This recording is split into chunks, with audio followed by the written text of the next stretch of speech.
Latest updates ఎప్పటికప్పుడు పొందడానికి big TV WhatsApp channel follow అవ్వండి. లింక్ డిస్క్రిప్షన్ లో ఉంది.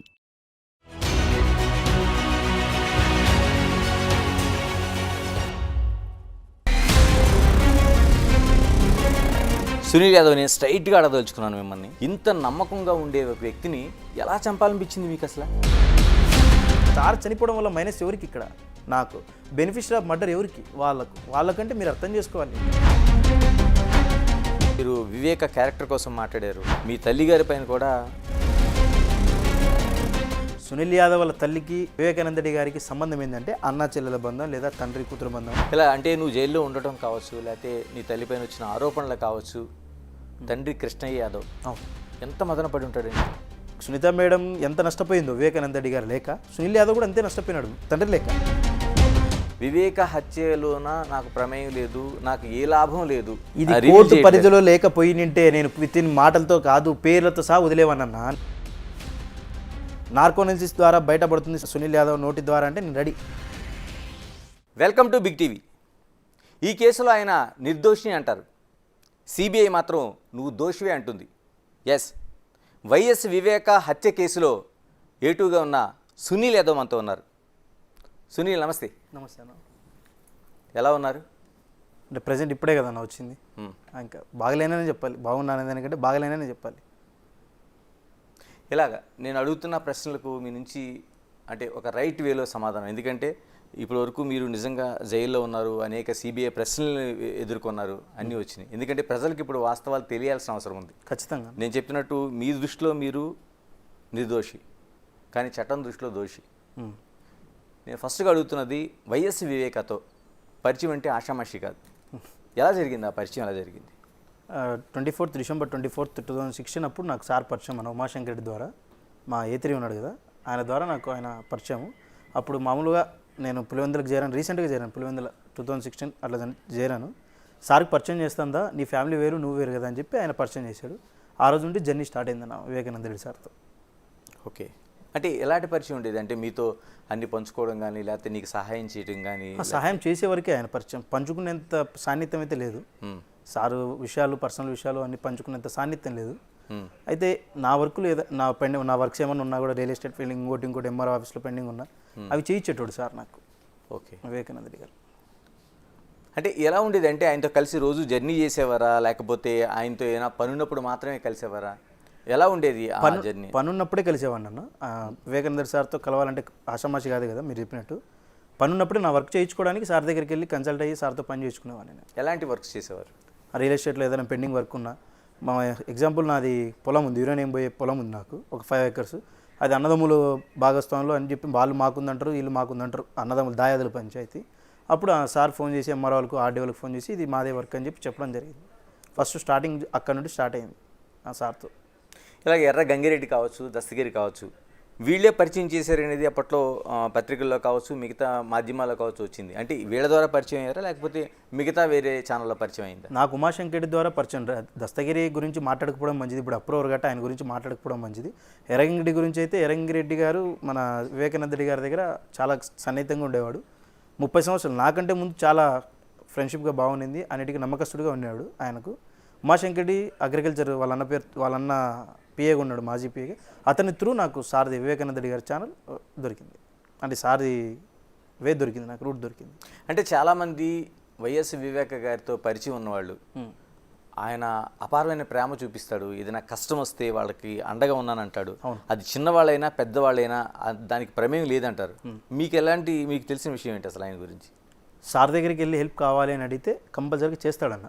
చిన్నపిల్లోడు పిలిచినా సరే నాదే తీసుకొని వెళ్తాను అనే పెద్దోని, నేను ఇంత పెద్దోని, మాజీ మంత్రిని అని ఇట్లా ప్రౌడ్నెస్ లేదు ఆయన దగ్గర. చిన్నపిల్లోడు పిలిచి సార్ నాకు హెల్ప్ చేయాలి, సహాయం చేయాలంటే ముందుకు వచ్చేస్తాడు సార్.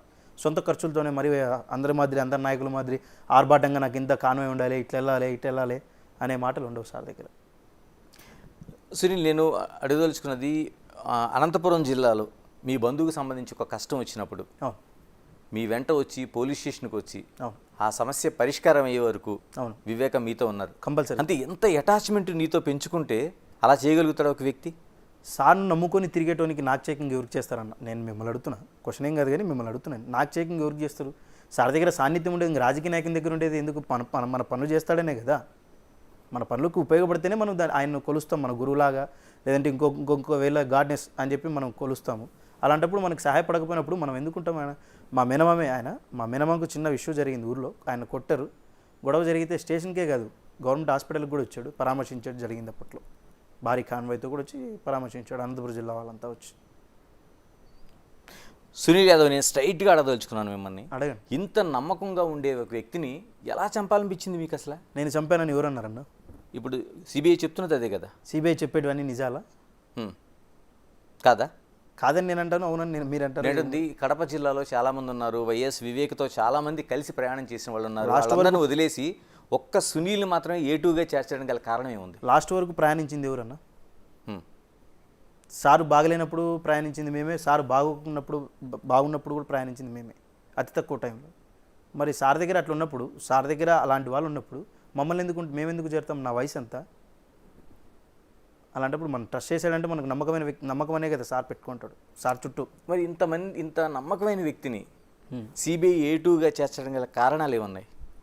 A2గా చేర్చడం కారణం అంటే ఫస్ట్ వరకు నేను సిబిఐ ఎంక్వైరీలో ఎదుర్కొన్నా, సిట్టోళ్ళ ఎంక్వైరీ ఎదుర్కొన్నా, అన్నీ ఎదుర్కొన్నా. అది రెండోది, మన 2.5 months ఢిల్లీలో ఉన్నా, నేను వాళ్ళ కస్టడీలో ఉన్నా, ఇల్లీగల్ కస్టడీలో ఉన్నా. వాళ్ళు యాక్చువల్గా పిలిచింది 161 CRP ఇస్తే యాజ్ ఎ విట్నెస్ నోటీస్గా పిలిచిండు నన్ను. అయితే అక్కడ కూడా క్లీన్ చిట్ ఇప్పించుకొని రావడం జరిగింది, అక్కడ వాళ్ళు ఇవ్వడం జరిగింది, నన్ను పంపించడం జరిగింది ఇక్కడికి. మరి సడన్గా వచ్చి మే నెల అంతా వచ్చిపెట్టారు, 2021 మే నెల అంతా వదిలిపెట్టారు. జూన్ మళ్ళీ స్టార్ట్ చేశారు, పిలిచారు, ఎంక్వైరీల పేరుతో నన్ను పిలిచారు, నన్ను కాక నా ఫ్యామిలీని పిలిచారు. వాళ్ళకి సహకరించడం కూడా జరిగింది, అమ్మ, నాన్న, బ్రదర్, ఎంత ఇంట్లో వాళ్ళది, మా మిస్సెస్ తప్ప అందరం పోయి ఎంక్వైరీ ఎదుర్కోవడం జరిగింది. ఇంకెంతకాలం ఇట్లా మనం చేయని తప్పుకి ఎంతకాలం అని చెప్పేసి శిక్ష అనుభవించడం అని చెప్పేసి ఏపీ హైకోర్టులో మా అడ్వకేట్ నయన్ కుమార్ సార్ ద్వారా నేను రిట్ పిటిషన్ దాఖలు చేయించాను ఏపీ హైకోర్టులో. అది వేసి నేను గోవాకి వెళ్ళానన్న. అంటే వెళ్ళాము, ఇన్ని రోజులు ఇంత ఉన్నాం కదా, టూరిజంకి వెళ్దామని వెళ్ళాను అంతే. దాన్ని వీళ్ళు స్కాండ్ అయ్యారు, రకరకాల పేర్లతో దాన్ని పిలిచారు. ఇలాగ వివేక హత్య జరిగిన రోజు మీకు ఎలా తెలిసింది? ఎక్కడున్నారు? అంటే చూసారా మీరు డైరెక్ట్గా? సారు చనిపోయిన తర్వాత 6:30 గంటలకు నాకు తెలిసిందన్న. 6:30కి తెలిసింది. నేను గవర్నమెంట్ హాస్పిటల్లో ఆయన ఉన్నాడు, పోస్ట్ మార్టం చేయడానికి రెడీ ఉన్నాడు. అది ఆడికి వెళ్ళి చూసాం మేము. ఏమేమి తెలిసింది? ఫస్ట్ హత్య చేశారని తెలిసిందా, లేకపోతే హార్ట్ అటాక్తో చనిపోయారని తెలిసిందా? ఏదో సమాచారం ఉండుంటుంది కదా.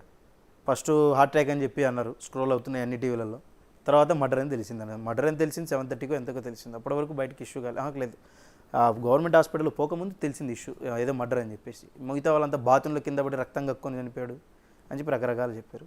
ఇది గవర్నమెంట్ కోర్టు పరిధిలో ఉంది కాబట్టి నేను పూర్తిగా మీతో షేర్ చేయలేకున్నాను, లేదంటే చేసేవాడిని పూర్తిగా, ఎందుకంటే నేను కండిషన్ బెయిల్ మీద వచ్చాను. సునీల్, అంటే మీరు నేను కూర్చున్న కంటే దగ్గరగా మీరు అనేక ఫోటోల్లో ఆయనకి వివేక్ కనిపిస్తారు, ఆయనతో జర్నీ చేసినట్టు కనిపిస్తారు. మీరు చెప్తున్నట్టు అనంతపురం కావచ్చు, మిగతా అనేక సమస్యలు మీకు తోడున్నాడు ఆయన. అలాంటి వ్యక్తి ఆ రోజున ఫోటోలు కావచ్చు, వీడియోలు కావచ్చు చూస్తే ఒక రక్తపు మడుగులో ఉండే ఒక వ్యక్తి ఆ ఇంటి దృశ్యాలు చూస్తుంటే ఏమనిపించింది మీకు అసలు?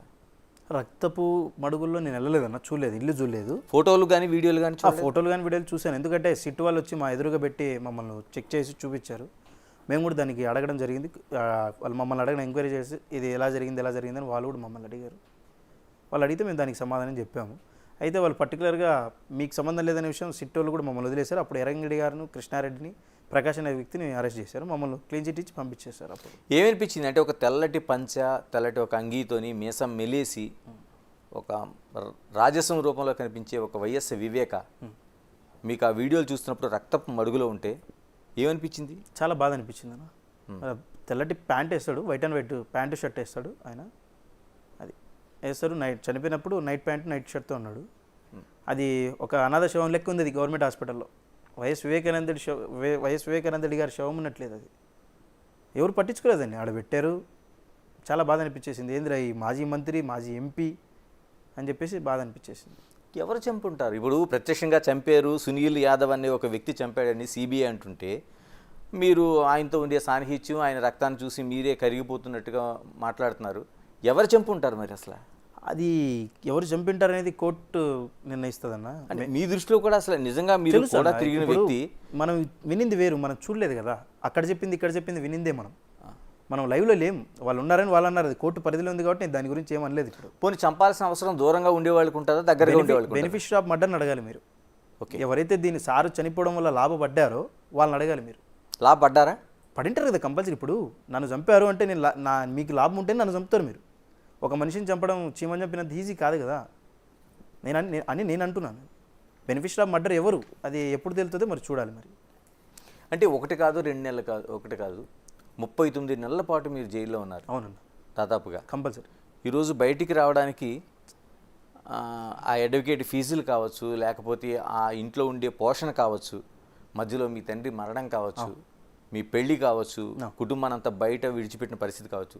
ఎలా నడిచింది కుటుంబం, ఎవరు పోషించారు? అంటే నిజంగానే అంత బతకాల్సినంత స్టేజ్లో ఉండే ఫ్యామిలీ అయినా మీది? అప్పుడప్పుడు ఎదుగుతున్న అప్పర్ మిడిల్ క్లాస్ ఫ్యామిలీ అన్నది. అది ఓపెన్గా చెప్తున్నా. రియల్ ఎస్టేట్లో నేను చూసుకొని అనంతపురం జిల్లాలో చూసుకొని వచ్చి అప్పుడప్పుడు ఆ ఎంక్వైరీలు పోయి వచ్చిన తర్వాత అక్కడ దాంతో కవర్ అయ్యే టైంలో నాకు ఈ భోగోతంలో చేరిపోయినా నేను, అంటే చేర్చేశారు నన్ను. అయితే ఇంకో విషయం ఏంటంటే అడ్వకేట్ ఫీజు గురించి మీరు అన్నారు కాబట్టి ఆయన క్లారిటీ ఇస్తున్నా. TL నయన్ కుమార్ అన్న అడ్వకేట్, ఆయన నేను ఫీజు ఇచ్చానో లేదంటే దేవుడికి ఎరగ, నేనైతే ఫీజు ఇవ్వలేదని అంటాను. ఎందుకు అంటే మీరు ఫస్ట్ ఉంటే ఆయన గురించి చూస్తే ఎక్కడైనా కానీ ఆయన ఫీజు తీసుకున్నట్టు లేదు. తర్వాత ఏమన్నా మా గిఫ్ట్ అయినా ఇంకోటైనా ఇప్పటికీ స్టిల్ చెప్తున్నా, ఈ కేసుకు వాదించాలంటే మినిమం 50 lakhs to 60 lakhs కావాలి. అదే కదా నేను అంటుంది. మా అడ్వకేట్ అలా కాదు. నేను అంటుంది ఒక 50-60 లక్షల రూపాయలు తీసుకుని వాదించాల్సిన ఒక కేసుని ఒక సాదాసీదాగా ఉండే సునీల్ యాదవ్ కోసం ఆ అడ్వకేట్ వచ్చి వాదించాలంటే ఎవరో బిహైండ్ ది స్క్రీన్ ఉన్నట్టే కదా. మీరు ఫస్ట్ నుండి చూసుకోవచ్చు అన్న.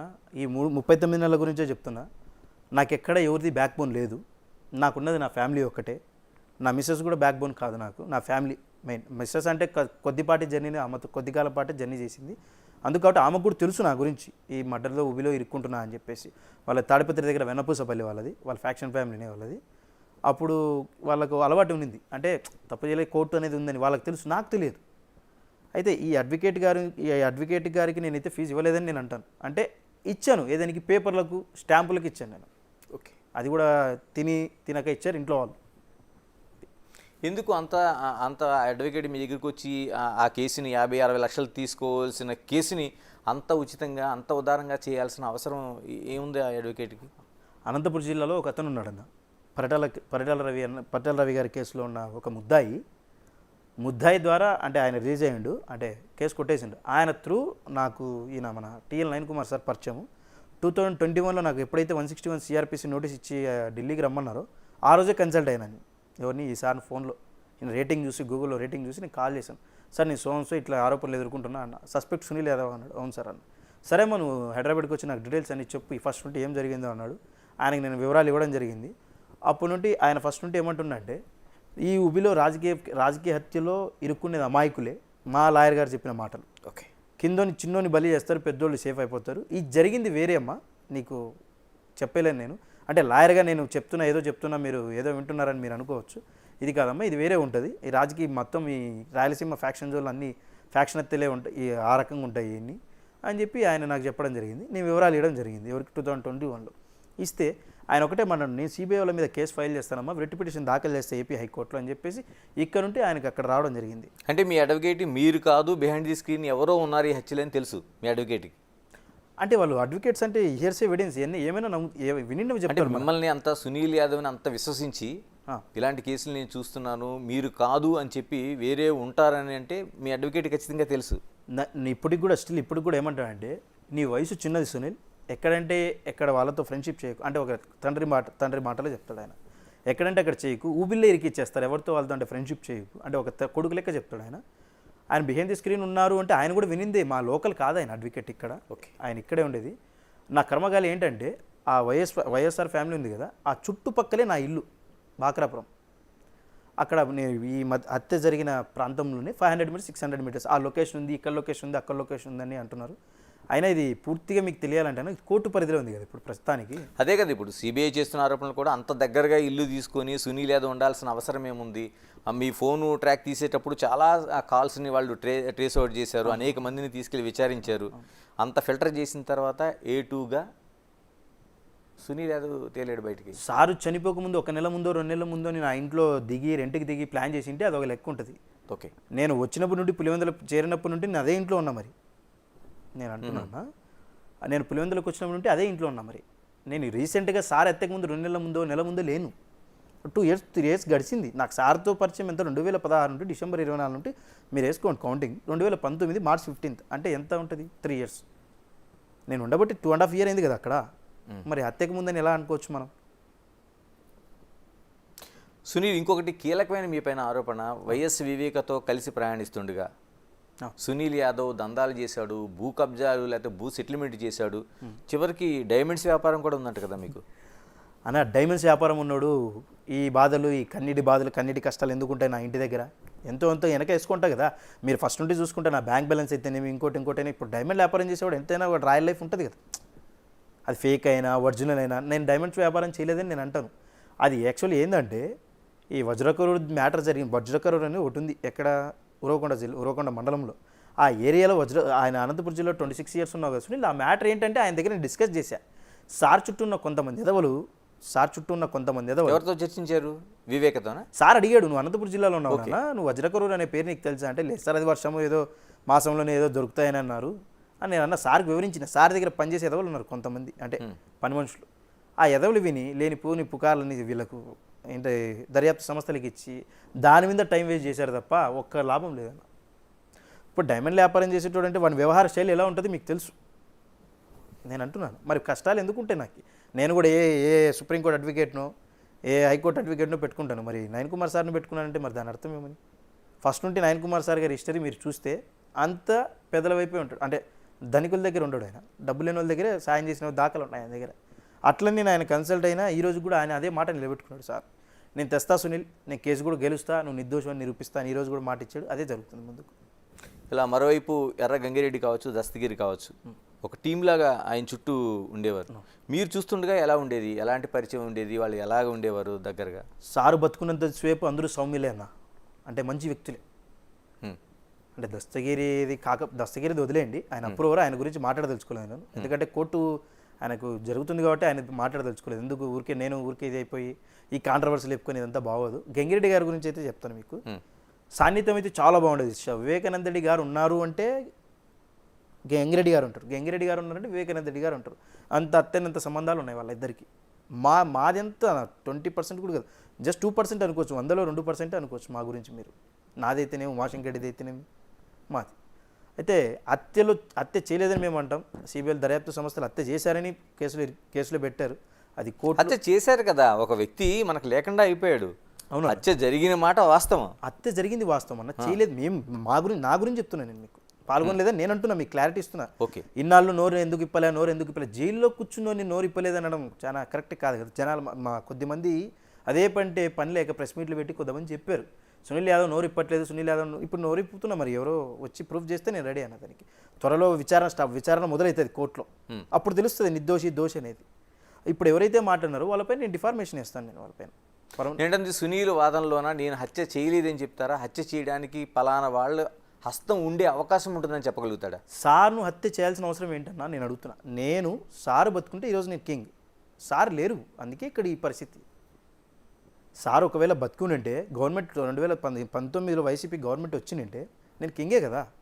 అంటే సార్ చుట్టూ వాళ్ళు ప్రతి ఒక్కరు సెటిల్ అవుతారు అన్న. సార్ నమ్మిన ఎక్కడ చెడిపోలేదు, దానికి గ్యారంటీ నేను ఇస్తాను. మీరు సర్వలెన్స్ చేసుకోవచ్చు. మీరు ఎప్పుడైనా వచ్చి పులివెందులలో కానీ అక్కడ జిల్లాలో అయితే ఆయన నమ్ముకుని చెడిపోయినాడు ఎవడు లేడు.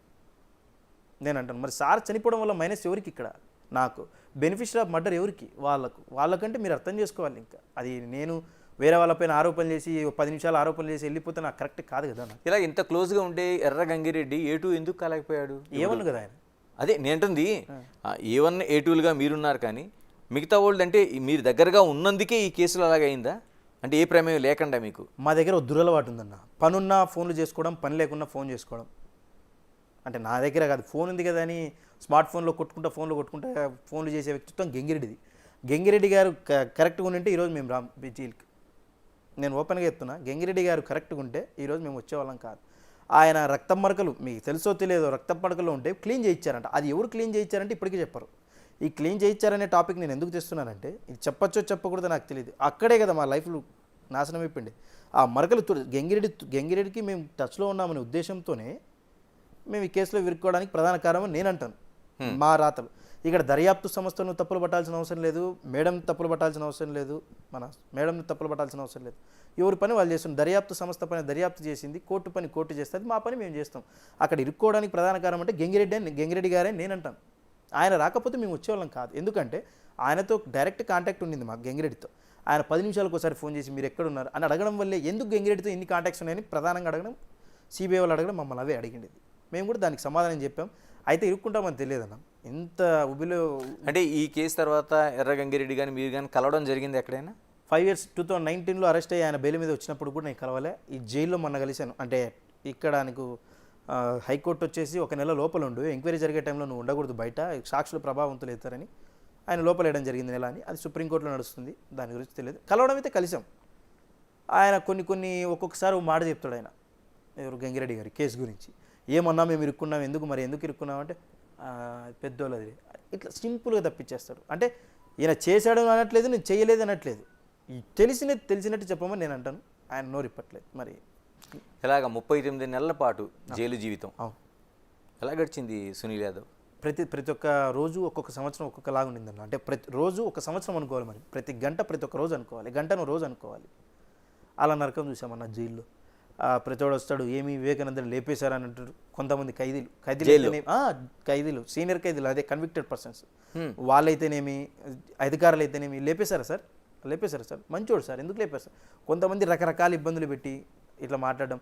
ఈ రెండోది సార్ గురించి తప్పుడుగా మాట్లాడడం, లైంగిక వేధింపులని, ఆ స్త్రీలతో అట్లా ఉంటుందని, పిచ్చుకలేహం తింటాడని, అది ఇది రకరకాల మాటలతో చాలా ఇబ్బంది పెట్టారన్న.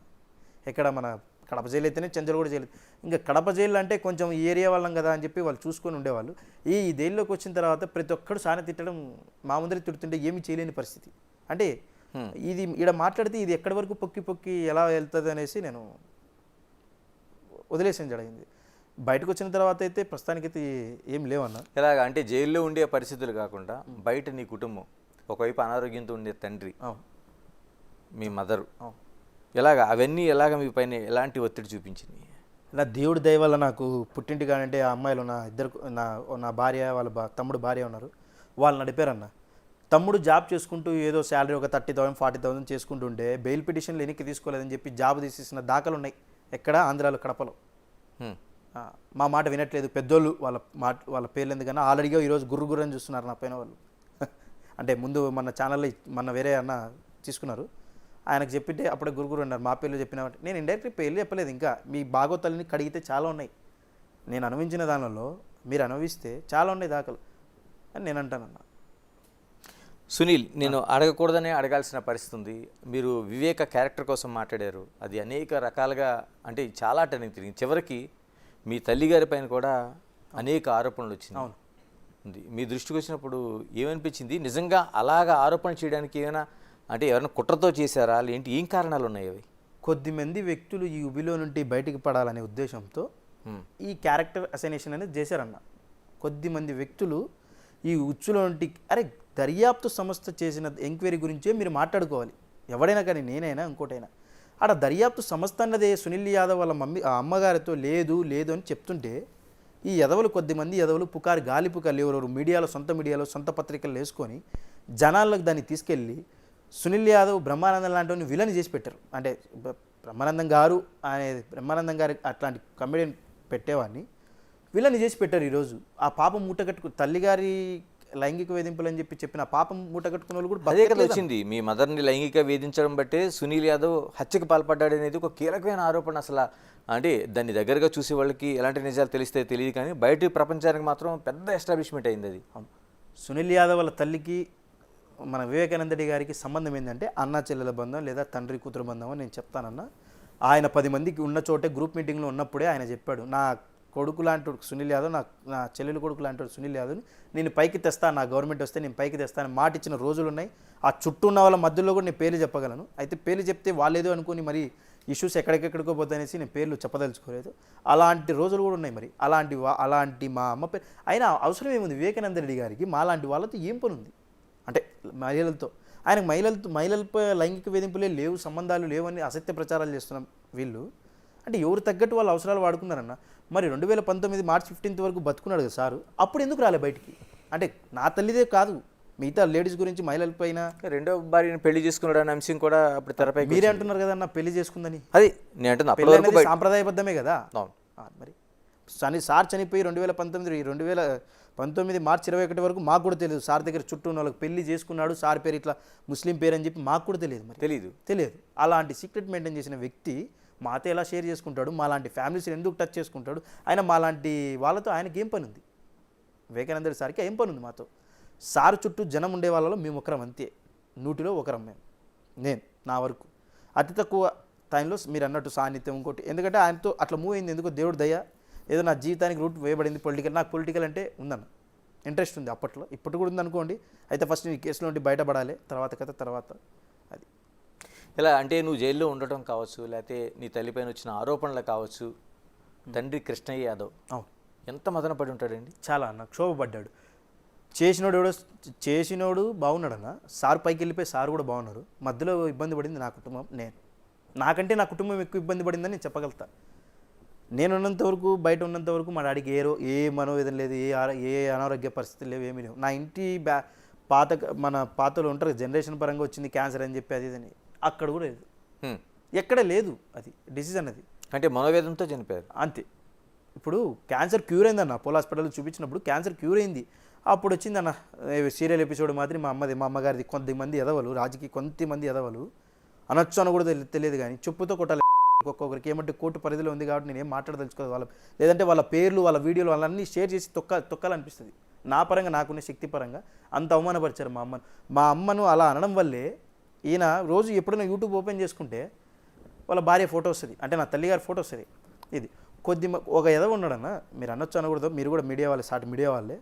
ఒక ఎదవ ఉన్నాడు, ప్రత్యేకంగా హెడ్లైన్ వేస్తాడన్న అమ్మ గురించి. అడిగి ఏందన్న అసలు అవసరమే ఉంది అడిగి. నేను రీసెంట్గా చూసాను 2 days బ్యాక్. ఇంతవరకు నా ఫ్యామిలీ నాతో ఎప్పుడు డిస్కస్ చేయలేదు, అరే కేసులో వాళ్ళు ఇన్ని రకాలుగా ఇన్ని మాట్లాడని. నేను ఏదో యూట్యూబ్ చెక్ చేసుకుంటా, మా మిస్సెస్ ఫోన్లో చెక్ చేసుకుంటుంటే అది వచ్చింది. చూస్తే ఎంత బాధ అనిపించిందంటే అంత బాధ అనిపించింది. ఫస్ట్ ఆఫ్ ఆల్ మన లాయర్ గారిని కన్సల్ట్ వాడి మీద వేయిద్దాం అనిపించింది. సరే వాడి పుట్టకొట్టు వాడు చేసుకుంటుండే మనకెందుకు అనిపించింది. కానీ రోజుకి ఇది బాగా బయటకు వచ్చే నా తల్లిగారిది జైల్లో కూడా ఇబ్బంది పడ్డానన్నా నేను. ఇట్లా ఉన్నానంటే మీ అమ్మతో కొద్దిమంది డైరెక్ట్ అడుగుతారు, కొద్దిమంది ఇండైరెక్ట్ మాట్లాడుతారు. వెనకలు మాట్లాడే వాళ్ళని నోరు మూపిలేం కదన్న. ఎంతమంది నోరులని మూపిస్తాం మనం. నేను అంటాను, ఇప్పుడు సునీత మేడం ఎంత నష్టపోయిందో వివేకానంద రెడ్డి గారు లేక, సునీల్ యాదవ్ కూడా అంతే నష్టపోయినాడు తండ్రి లేక. మరి నా ఎదుగుదలలో నా తండ్రి లేకపోతే, నేను జైలుకి పోయేటప్పుడు నా తండ్రి ఉన్నాడు, బయటకు వచ్చినప్పుడు నా తండ్రి లేడు, నేను మిస్ అయినట్టే కదా అన్న. నేను నిర్దోషి అనేది బతికి చూడాలనే ఉండేది ఆయన కోరిక లేదు. ఇప్పుడు ఈ అవమాన భారం కావచ్చు, లేకపోతే ఈ ప్రచారం కావచ్చు, ఎప్పుడు అంటే అనంతపురం దగ్గర నుంచి లేకపోతే మిగతా ప్రాంతం నుంచి కడపలో ఉండాలని వచ్చిన కృష్ణయ్య యాదవ్ తర్వాత తిరగలిగాడు బయట అసలు? నేను 2021లో అరెస్ట్ అయినప్పుడు 1 సంవత్సరం తిరిగాడన్న. 2022 వరకు. మా అమ్మదైతే ఎప్పుడైతే కోర్టులో ఏదో తెలంగాణ హైకోర్టుకు 23లో వచ్చింది, ఫిబ్రవరిలో. అక్కడ ఏందన్న మొదలైంది నా దరిద్రం. ఇది ఇంటి వాళ్ళను ఇబ్బందులు పెట్టడం, అది ఇది. దర్యాప్తు సంస్థలు నన్ను ఎప్పుడు ఇబ్బంది పెట్టలేదన్న. నీకు తెలిసినట్టే చెప్పన్నారు. నా తలరాత బాగాలేదు, నేను ఇరుక్కున్నాను అనేది నేను అనుకుంటా. దర్యాప్తు సంస్థలు నేను ఎక్కడ తప్పులు పట్టట్లేదు, న్యాయస్థానంలో ఎక్కడ తప్పులు పట్టట్లేదు. అయితే మా వాళ్ళే మమ్మల్ని ఇబ్బందులు పెట్టి, మా ఇబ్బందులు గురి చేసి, బ్లాక్మెయిల్ చేసి, రకరకాల ఇబ్బందులు పడిన గాథలు ఉన్నాయి నా దగ్గర. ఎందుకు సునీల్ యాదవ్ అంటే ఎందుకు వాళ్ళకి అంత కక్ష? సునీల్ యాదవ్ వినడు ఎవరి మాట. సునీల్ యాదవ్ ఎవరు మాట వినడు, లాయర్ మాట వింటుండు. ఎందుకు వింటుండు? లాయర్ వెనకాల ఎవరున్నారు ఇది తెలుసుకోవాలని లాయర్ గారిని కూడా ప్రలోభాలు పెట్టడం జరిగింది. మా లాయర్ గారు కూడా రెడీగా ఉన్నారు, ఆయన కూడా ప్రూఫ్స్ పెట్టుకున్నాడు. అంటే ఇది ఎలా ఏ కంచికి ఎప్పుడు చేరుతుందో అప్పుడు. ఈరోజు కూడా జరిగింది. ఎన్నిక తీసుకో పిటిషన్, మేమంతా మేము కేసులో ఉండాలని మేము వెళ్ళిన తర్వాత తీసుకోండి, బెయిల్ తీసుకోండి, ఇబ్బంది. సునీల్ యాదవ్ ఏ2కి వస్తే మేము ఏ2కి రాకపోతే వీళ్ళంతా ఇబ్బంది కదా. అట్లని 39 నెలల కాలం చేశారన్న. జ్యుడిషియల్ సిస్టంలో కూడా ఆపాలని ట్రై చేశారు. ఏమంటే న్యాయస్థానం పరిధిలో ఉందని ఏం మాట్లాడదలుచుకోలేదు, కానీ లేదంటే పక్కా మాట్లాడింది అన్నీ చెప్పేసింది. పేరుతో సహా, టైమింగ్తో సహా, ఏ కెమెరా ముందర ఎవరు మాట్లాడింది కూడా ప్రూఫ్ ఉందన్న నా దగ్గర. టైమింగ్తో సహా జైల్లో ఒక్కొక్క రోజు ఒక గుణపాఠం నేర్చుకున్నా. ఆ రోజు కూడా ఇట్లా ముందు ప్రూఫ్ లేకే ఈ కేసులో ఇరుక్కున్నా నేను. అప్పుడు సీసీ కెమెరాలు పరిధిలో లేను నేను, నా ఇల్లు. ఇప్పుడు సీసీ కెమెరా పరిధిలో ఉన్న ఏ క్షణమైనా చెక్ చేసుకోవచ్చు ఎవరైనా, కానీ ఎవరు కలుస్తారు, ఏదో రకరకాలు ఉన్నాయి కదా ఇప్పుడు. అది అంటే కృష్ణయ్య యాదవ్ ఫస్ట్ కాంగ్రెస్, తర్వాత వైసీపీ. ఆ జెండా కోసం చేయి కోసుకోవడానికి, లేకపోతే చాలామంది మేము రక్తాన్ని అర్పిస్తూ ఉంటారు కదా, అలాంటి కమిటెడ్ ఉన్న కార్యకర్త. బీసీ జిల్లా ఉపాధ్యక్షుడు కృష్ణయ్య యాదవ్. అవును. అటువంటి ఆయన వైసీపీలో ముఖ్యమంత్రిగా జగన్మోహన్ రెడ్డి, ఎంపీగా అవినాష్ రెడ్డి. సునీల్ యాదవ్ సంబంధాలు ఎలా ఉండేవి ఆయనతో? జగన్మోహన్ రెడ్డి గారితో సత్య సంబంధాలు ఉండేది, అత్యంత సన్నిహిత సంబంధాలు ఉండేది కృష్ణ యాదవ్, మా నాన్నగారికి. నాకు కాదు, నేను జస్ట్ అభిమానినే. నాకున్నారు కదా నా దేవుడు, మా దేవుడు ఉన్నాడు వివేకానంద రెడ్డి గారు, దారి చూపిస్తారనే నమ్మకంతో మేము ఎక్కడే సార్ని కలిపి సార్ అంటే నన్ను కలిసిన ఒకటే, జగన్మోహన్ రెడ్డి గారిని కలిసిన ఒకటే అని చెప్పేటోడు మాకు. అబ్బిని కలిసిన ఒకటే, నన్ను కలిసిన ఒకటే, మిమ్మల్ని ఇప్పుడు కాదమ్మా ఇంట్రొడ్యూస్ చేసేది, గవర్నమెంట్ రానియమ్మా నేను ఇంట్రొడ్యూస్ చేస్తా అని చెప్పినాడు వివేకానంద రెడ్డి గారు. నేను అడిగే ఒకే ఒక కోరిక, జగన్ సార్తో నన్ను కలిపాను సార్. కలిసారు ఎప్పుడైనా? నేను మామూలుగా పాదయాత్రలు కలవడం వేరు, సార్ త్రూ ఛానల్ కలవడం వేరు కదా. ఇప్పుడు పాదయాత్రలో కలిసి దాఖలు ఉన్నాయి. కలిసారు ఎప్పుడైనా? కలిశానన్న. ఇక సార్ ఎంపీగా ఉన్నప్పుడు మా ఏరియా కాన్వాస్కి వచ్చినప్పుడు మా నాన్న నన్ను పరిచయం చేశాడు, సార్ నా కొడుకు సార్ అని. అప్పుడు ఇంట్రడ్యూస్ చేసిన దాఖలు ఉన్నాయి, ఆ ఫొటోస్ కూడా ఉన్నాయి, అన్నీ ఉన్నాయన్న, ప్రతిదీ ఉంది, ప్రతి దాఖలు చెప్తున్నా కదా. అవినాష్ రెడ్డి గారితో ఎలాంటి సంబంధాలు ఉన్నాయి? అవినాష్ రెడ్డి గారితో నాకు సంబంధాలు లేవనే చెప్తాను నేను. ఆయన ప్రజాప్రతినిధి, ఆయన దగ్గర ఏదైనా పని ఉన్నప్పుడే వెళ్తాను నేను, అంతే. మీరు జగన్మోహన్ రెడ్డి గారిని అన్న అంటారంట కదా? అన్న అంటే డైరెక్ట్గా అన్నా కాదు, పిలవడం జగన్ అన్న అంటాం. పులివెందుల కడప జిల్లా ప్రాంతంలో, రాయలసీమ ప్రాంతంలో ఎవడున్నా కూడా అన్న అనే పిలుస్తారు, సార్ అని ఎవరు పిలవరన్న. ఎవరైనా కానీ ఎంత ఉన్నా కూడా అన్న అని పిలుస్తారని సంబోధించడం, అన్న అనేది అలవాటు. సార్ అని పిలిచడం ఇక్కడ తెలంగాణలో ఉంది, కానీ ప్రతి ఒక్కరిని సార్ భయ అనడం అక్కడ లేదన్న. ఆంధ్రాలో అన్న అని పిలుస్తారు ప్రతి ఒక్కరిని. అంటే అవినాష్ రెడ్డితో మీకు సంబంధం లేదంటున్నారు, ఎంపీగా మీ జిల్లా లేదు అనట్లేదు అన్న, నేను ఇక్కడ పూర్తిగా లేదు అనట్లేదు. ఈ ఆయనతో రాజకీయ సంబంధాలు మాత్రమే. అంటే ఎప్పుడైనా కానీ నా ఊరు క్యాన్వాస్కి వచ్చినా, ఆ ఏరియాకి వచ్చినా, నేను ప్రత్యక్షంగా పాల్గొనేవి కాదు, ఆయనతో తిరిగినోని కాదు. నాకు సార్తోనే ఉండేవాళ్ళం మేము, అంతే. ఇంకా అవినాష్ రెడ్డి గారితో నాకు అంత ఫోన్ చేసుకునేంత సంబంధాలు లేవు. మీరు ఎక్కడైనా సిబిఐలు కూడా చెప్పారు కదా నాకు. అయితే లొకేషన్ ఏంటంటే నా కర్మగాలి అక్కడ ఇల్లు ఉండడం నా తప్పని నేను అనుకుంటున్నా. మరి వీళ్ళు చేసే పని వీళ్ళు చేశారు, నాకు కోర్టులో చేసుకునే పని నేను చేసుకుంటాను. నేను నిర్దోషాన్ని బయటపడతాను. ఇలాగ వైఎస్ వివేక కుమార్తె సునీత కావచ్చు, తర్వాత వైఎస్ షర్మిల ఇప్పుడు కాంగ్రెస్కి అధ్యక్షురాలుగా ఉన్నారు. అవును. వీళ్ళిద్దరు ఎన్నికల ప్రచారంతో పాటు అనేక సందర్భాల్లో ప్రధాన ముద్దాయి ఎంపీ అవినాష్ రెడ్డి అనేది కీలకమేం చేశారు. అవును. మీకే అనిపిస్తుంటుంది? ముద్దాయం చేసింది ఎవరన్నా సునీత మేడము, షర్మిల అక్కను కాదు. ఎవరు ముద్దాయి చేసింది? అది సిబిఐ. సునీల్ యాదవ్ని ముద్దాయి చేసింది ఎవరు? సిబిఐ. మరి వాళ్ళ కుటుంబాల విషయంలో నాకు అంత పూర్తిగా తెలియదు. అంటే ఎర్ర గంగిరెడ్డి A1, సునీల్ యాదవ్ A2, కానీ వాళ్ళు అది పరిగణలోకి తీసుకోవట్లేదు. సునీత కావచ్చు, లేకపోతే షర్మిల కావచ్చు. ప్రధానమైన అస్త్రం అంతా ఎంపీగా ఉన్న అవినాష్ రెడ్డి అనేది కీలకం. మీకేమనిపిస్తుంది? ఇక్కడ అవినాష్ రెడ్డి గారి గురించి చూస్తే మీరు చూస్తే ఆయనతో నాకు సంబంధాలు లేవన్న, ఉన్న వాస్తవం చెప్తున్నా, సంబంధాలు లేవు. ఈ పేపర్లు టీవీలో చూసిన వాళ్ళమే 39 నెలలు లోపల ఉన్న వాళ్ళమే కదా మేము. నేను ఈ న్యూస్ చూడడం ఒక్కొక్కసారి ఒక్కొక్క విధంగా పోతుంది అన్న, ఒక్కొక్క విధంగా పోతుంది. ఇప్పుడు నేను తప్పు చేయలే అన్న, నాకెందుకు భయం? నీకు అర్థమవుతుంది ఇండైరెక్ట్గా.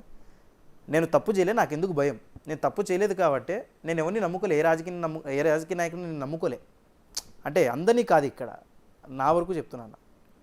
తప్పు చేసినప్పుడు భయపడుతుంటాడు అనుకో, మీకు అర్థం అవ్వాలి. అంటే మీరు చెప్తున్నది అలాగుంది, కానీ సునీల్ యాదవ్ వెనక ఒక బలమైన శక్తి ఉంది, ఆ బలమైన ఒక ఫోర్స్ ఉంది, డబ్బులు ఉన్నాయి, అధికారం కూడా మొన్నటి వరకు ఉంది, కాబట్టి అంత ధైర్యంగా ఉండగలిగాడు అనే ప్రశ్నకి ఏం సమాధానం చెప్తారు? సునీల్ యాదవ్ వెనకలు ఉండేది ధైర్యం అనే శక్తి తప్ప ఏ డబ్బు, మనబలం ఏది లేదు నా దగ్గర. నేను అంటాను, నా ధైర్యమే నా శక్తి అని నేను అనుకుంటున్నాను, దాన్ని నమ్ముకొని ముందుకు పోతున్నా, అంతే. ఎవరికైనా దిగొడతా అన్న. ఇప్పుడైతే ఈ కేసులో అయితే ఎవరినైనా కొట్టే పరిస్థితిలో ఉన్నా నేను. భయం అనిపించట్లేదా? ఏం భయం అన్నా, ఎప్పుడైనా చచ్చిపోయేదే కదా నా శరీరం అన్నది.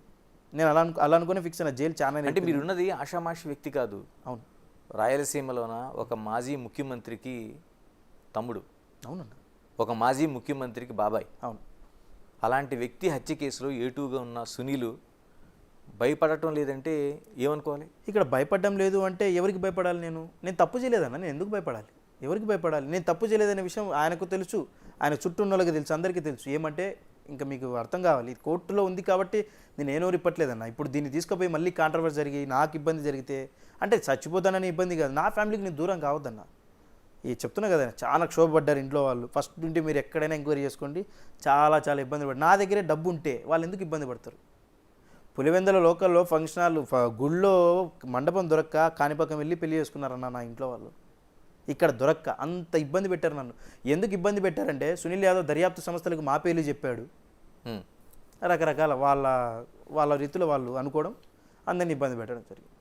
సునీల్ నిజంగా ఒక 4 రోజుల పాటు మిమ్మల్ని జైలు నుంచి బయటికి తీసుకొచ్చి మీ తండ్రి కృష్ణ యాదవ్ బాగలేనప్పుడు ఆ దృశ్యాలు వీడియోలు బయటకు వచ్చినప్పుడు చూస్తే అంటే ఒకటి మాత్రం అనిపించింది నాకు, ఏ తండ్రి కనకూడని కొడుకు సునీల్ యాదవ్. ఎందుకంటే ఆ తండ్రి మంచం మీద పడుండి కదా.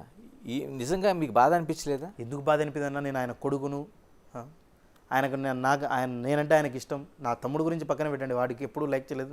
నా తండ్రితో నేను తిరిగిన ఇస్తాను మీకు. ఒక అన్నదమ్ములు మాదిరి మెలిగినాం మేము. మా ఇద్దరిని దూరం చేసిన పాపం మూట కట్టుకున్నారు వీళ్ళు. అంటే దర్యాప్తు సంస్థలు కాదు, మా వాళ్ళే.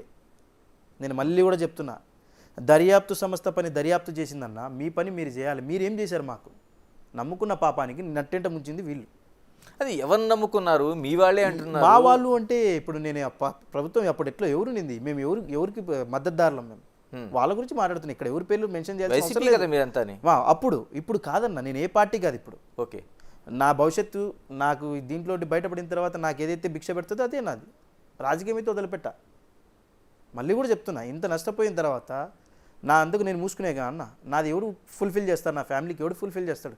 మా నాన్న లక్ష్యం వేరు. గవర్నమెంట్ వస్తే మా నాన్న బాగుంటాడు, మేము బాగుంటామని కోరిక మాకుండేది. మరి మమ్మల్ని కాపాడేది ఎవరు? సునీల్ యాదవ్ ఒక లక్ష్మయ్య మీ తండ్రి కోసం, ఏంటంటే కృష్ణయ్య యాదవ్ కోసం బాధపడుతున్న తీరు అనిపిస్తుంది. మరి ఒక వయస్సు వివేకను కోల్పోయిన సునీతమ్మని చూస్తే మీకు ఏమనిపిస్తుంది? ఆమె బాధితురాలే, నేను బాధితుడిని. ఎందుకు బాధితురాలంటే ఆమె తండ్రి కోసం ఫైట్ చేస్తుంది. ఆమెకు నేను రుణపడి ఉండాలన్నా. నేను మొన్న కూడా చెప్పాను, వేరే వాళ్ళు అడిగితే, ఆమె ఫైట్ చేస్తేనే సునీల్ యాదవ్ బయటపడతాడు. నేను మళ్ళీ కూడా మీకు చెప్తున్నా, ఎందుకంటే నా దగ్గర స్తోమత లేదన్న. కేసుల్లో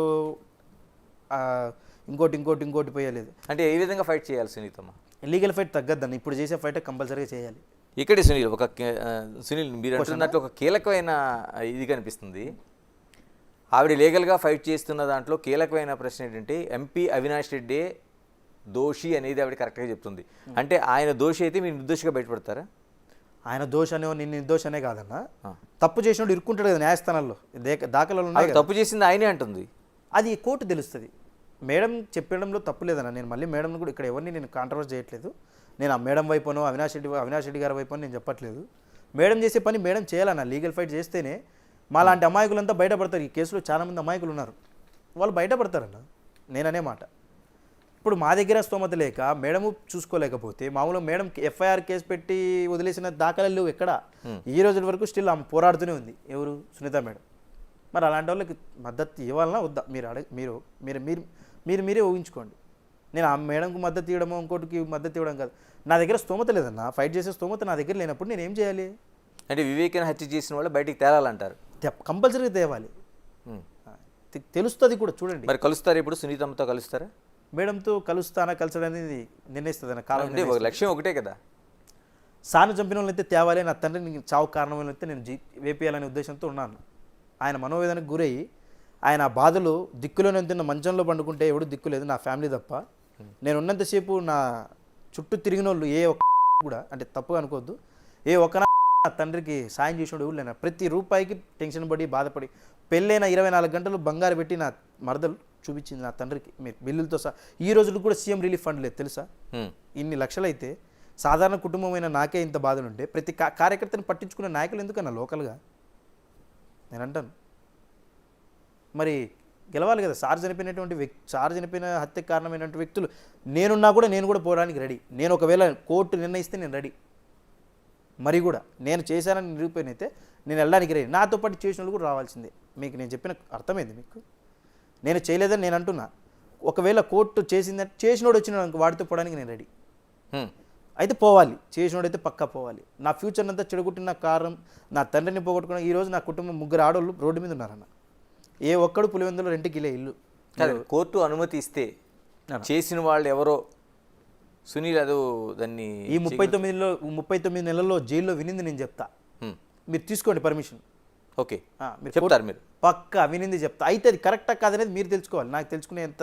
జైల్లో వినడం అంటే ఎవరు చెప్పుంటారు? నా కేసులో వాళ్ళు అనుకోండి. ఓకే, నా కేసులే అనుకోండి.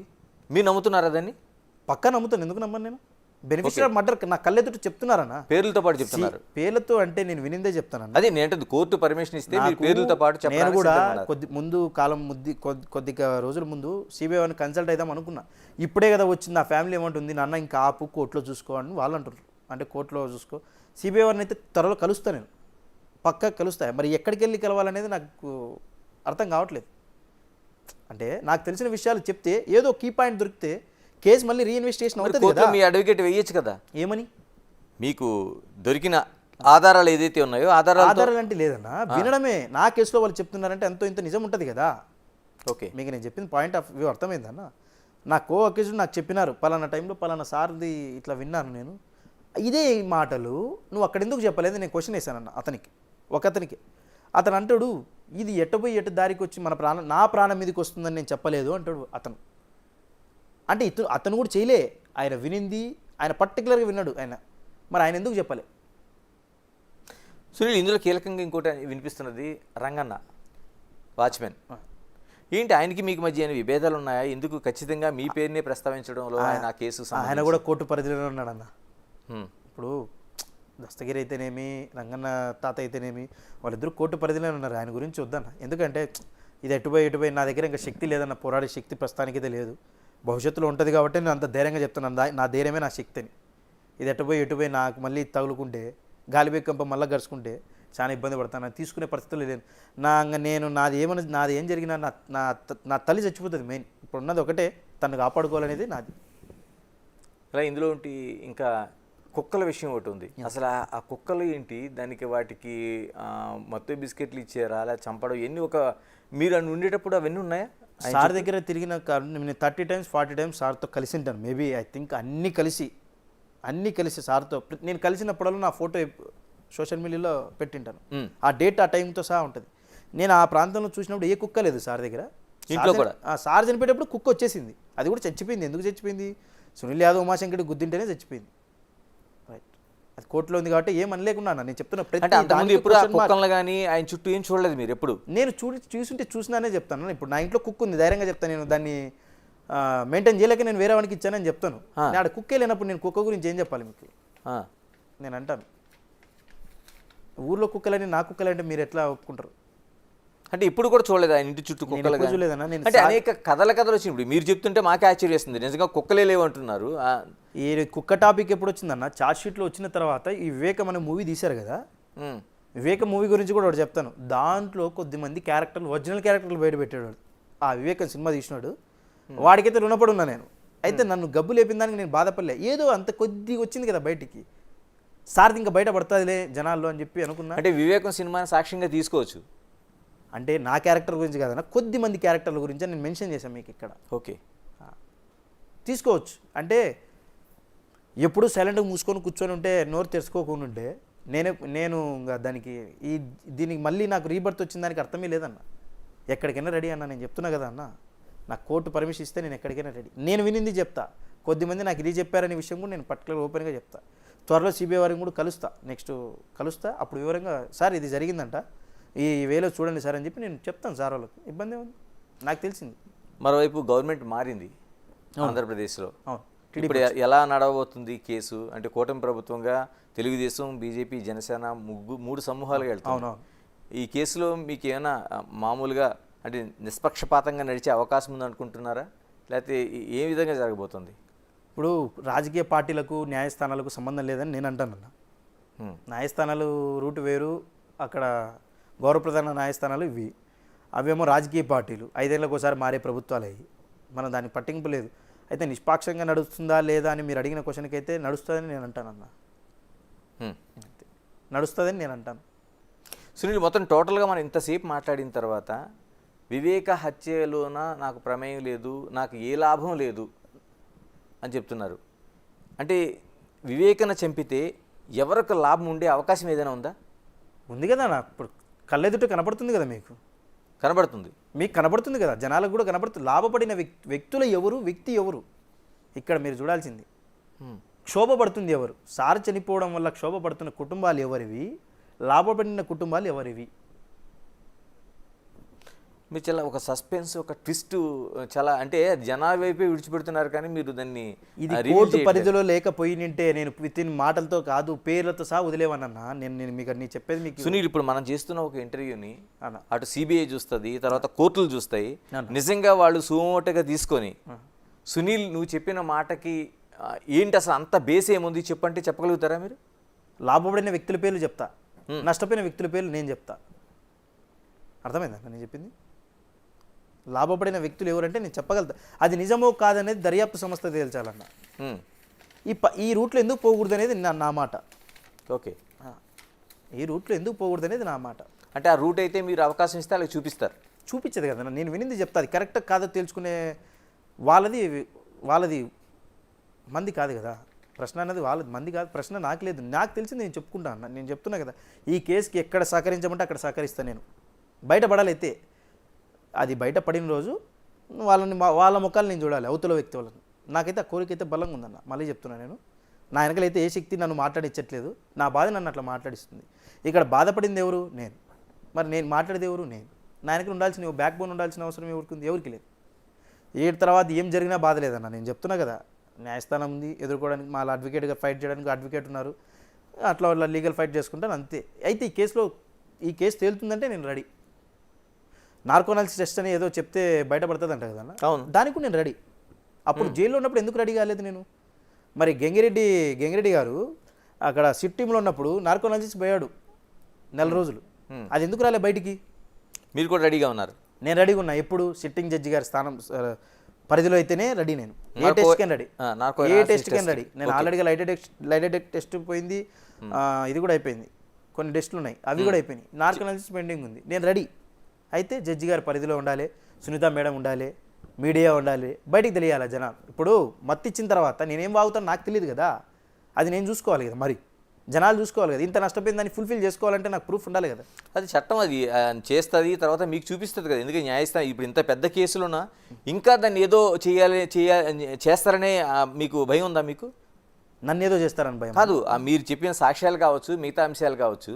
అంటే ఇంత పెద్ద కేసుగా ఉంది, ఒకవైపు సిబిఐ విచారణ చేస్తుంది, మొత్తం దేశం అంతా ఒక పెద్ద ప్రచారం అయింది. చనిపోయిన వ్యక్తి చిన్న వ్యక్తి కాదు, హత్య గురైన వ్యక్తి కూడా కాదన్న. కాదు. అటువంటి దాంట్లో నిజంగానే ఇప్పుడు మీకు లై డిటెక్టర్ చేశారు, ఇప్పుడు నార్కో ఎనాలిసిస్ చేస్తారు. ఇవన్నీ అంటే దాన్ని ఏదైనా మార్చే అవకాశం ఉందని భయపడుతున్నారు కానీ అన్న. కోర్టు పరిధిలో ఉన్నంత వరకు ఎవడు మార్చలేడు అన్న. కోర్టు పరిధి కాకుండా పక్కకు పోయి చేయిస్తానంటే నేను ఒప్పుకోనన్న. నేను మళ్ళీ మీకు అర్థమైందా అన్న నేను చెప్పిన మాట? ఎవరికైనా కానీ నేను చెప్పే మాట ఒక్కటే మాట, నార్కోనాలిసిస్ ద్వారా బయటపడుతుంది సునీల్ యాదవ్ నోటి ద్వారా అంటే నేను రెడీ. ఎప్పుడు జడ్జి గారి ఎదుటైతేనే, వేరే వాళ్ళ ద్వారా అయితే నేను రానన్నా, నేను పోనన్నా. అందుకే ఆ రోజు కూడా అదే మాట చెప్పా అన్న. నేను అప్పుడే పుట్టిన పిల్లని లెక్క జైల్లో ఉన్నా. మరి నాకు వచ్చి నార్కోనాలిసిస్ అంటే నేను ఏమని చెప్పాలి? విల్లింగా నాట్ విల్లింగ్ అంటే ఏం చెప్పాలి? ఇప్పుడు ఏ టెస్ట్కైనా రెడీ అన్న. నేను బయటపడుతుంది నిజం అంటే, నా ద్వారా కేసు బయటపడుతుందంటే రెడీ అన్న. నేను 39 నెలలు నష్టపోయినాను. 39 నెలలు కాదు, నా జీవితమే నష్టపోయింది. నా దగ్గరికి ఎవడు రావట్లేదు, నా దగ్గర నా బంధువులు కూడా రావట్లంటే, అరే ఆయన చంపినోడు రావు అంత మనకేం పని రాని టైప్లో భయపడుతుండే వాళ్ళు. అలాంటి వ్యక్తి నేను అన్ని పోగొట్టుకున్నట్టే కదా. రైట్. చివరిగా చెప్పండి సునీల్, ఏంటి సునీల్ భవిష్యత్తు ఏంటి? భవిష్యత్తు అనేది ఏమో అన్నా మరి తెలియదు ప్రస్తుతానికి. ఇప్పుడు నాకు చాలా అయితే కొన్ని ఇబ్బందులు అయితే ఉన్నాయి. మననే రీసెంట్గా నేను మన పులివెందుల SHO గారికి చెప్పాను, సార్ నాకు ఇట్లా కొద్దిమంది థ్రెట్ ఉండే అవకాశం ఉందా? ఉంది. ఎందుకంటే ఎంక్వైరీలో ఒక పెద్ద ఆయన ఒక మాట అన్నాడు, సార్ అన్న లాస్ట్ ఒక 2 రోజుల ముందు నన్ను చూసేకి వచ్చిన ఆయన, సునీల్ నువ్వు వాళ్ళ పేరు వీళ్ళ పేర్లు చెప్పినావంటే కొంచెం జాగ్రత్త అని. వాడు డౌట్ వేసిపోవడం వల్లే నేను పోయి SHO గారికి పిటిషన్ ఇవ్వడం జరిగింది, సార్ ఇట్లా చూడండి. అయితే నేను వాళ్ళని మెయింటైన్ చేసి అంటే ఏమడిగారు? అంటే ఏమైనా రక్షణ అడిగారు? రక్షణ అడిగాను. నాకైతే వాళ్ళని మెయింటైన్ చేసే శక్తి కూడా నాకు లేదు సార్, గవర్నమెంట్ ప్రొవైడ్ చేయాలన్న.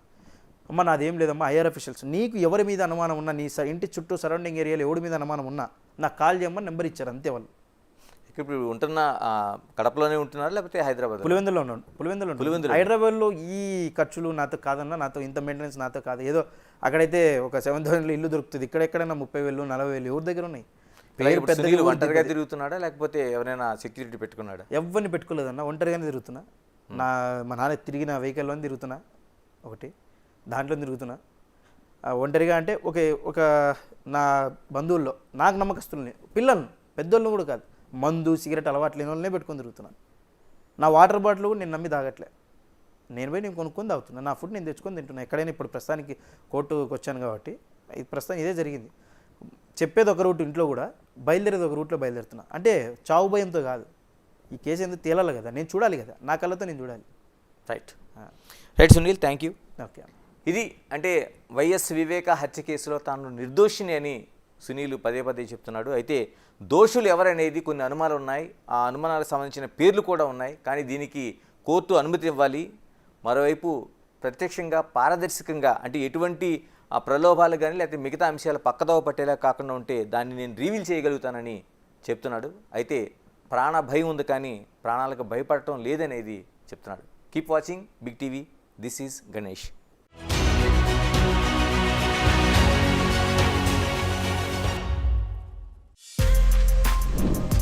For more videos like this, subscribe Big TV channel.